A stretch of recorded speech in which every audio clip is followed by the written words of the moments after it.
दुनिया में जहां कहीं भी जिन देशों में भी भ्रष्टाचार पर अंकुश लगाया गया, दुनिया के जो सबसे ईमानदार देश हैं, जो सबसे ईमानदार व्यवस्था है, फिनलैंड है, स्वीडन है, डेनमार्क है, न्यूजीलैंड है, उन व्यवस्थाओं को अगर आप ध्यान से जाकर देखिएगा, वहां पर लोगों ने वहां की व्यवस्था में 4 बात को किया है।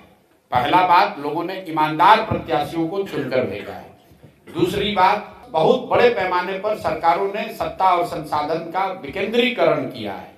तो हम लोग यहाँ चाहते हैं, इसीलिए जन स्वराज का नारा है सही लोग, मजबूत आदमी नहीं, गलत आदमी नहीं, चाहे कमजोर व्यक्ति हो लेकिन ईमानदार हो, सही हो, उसको ही चुनाव में हम लोग उतारेंगे। दूसरी बात, अगर जन स्वराज की सरकार बनती है तो बड़े पैमाने पर सत्ता और संसाधन का विकेंद्रीकरण होगा।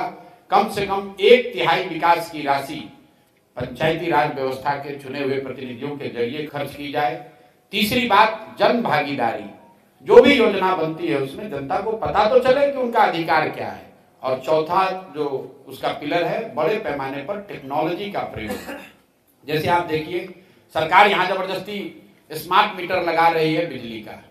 किसी ने नहीं पूछा कि भाई जब तुम नल जल योजना बना रहे थे, अगर तुमने नल जल योजना में स्मार्ट मीटर लगा दिया होता तो पटना में बैठे बैठे पता चलता कि कौन सा मोटर ऑन हुआ, कितना पानी निकला, किसने कितना पानी कंज्यूम किया, तो वो तो भ्रष्टाचार पूरा उसमें कम हो जाता।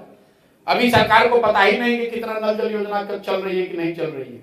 तो ये 4 जो सिद्धांत हैं, राजनीतिक लड़ाई में, लोकतांत्रिक लड़ाई में शुचिता आए, इसके लिए अच्छे लोगों का चुनाव, जो लोग चुनकर आए, व्यवस्था बने, उसमें बड़े स्तर पर सत्ता और संसाधन का विकेंद्रीकरण, तीसरा जन भागीदारी, और चौथा बड़े पैमाने पर टेक्नोलॉजी का प्रयोग। इन 4 चीजों से बिहार में बहुत बड़े स्तर पर भ्रष्टाचार पर अंकुश लगाया जा सकेगा। इसलिए नहीं कि मैं कह रहा हूं, क्योंकि दुनिया में इस बात का प्रमाण है कि जिन देशों में भी, जिन राज्यों में भी भ्रष्टाचार पर अंकुश लगाया गया है, वो इन्हीं 4 माध्यमों से ये अंकुश लगाया जा सकता है।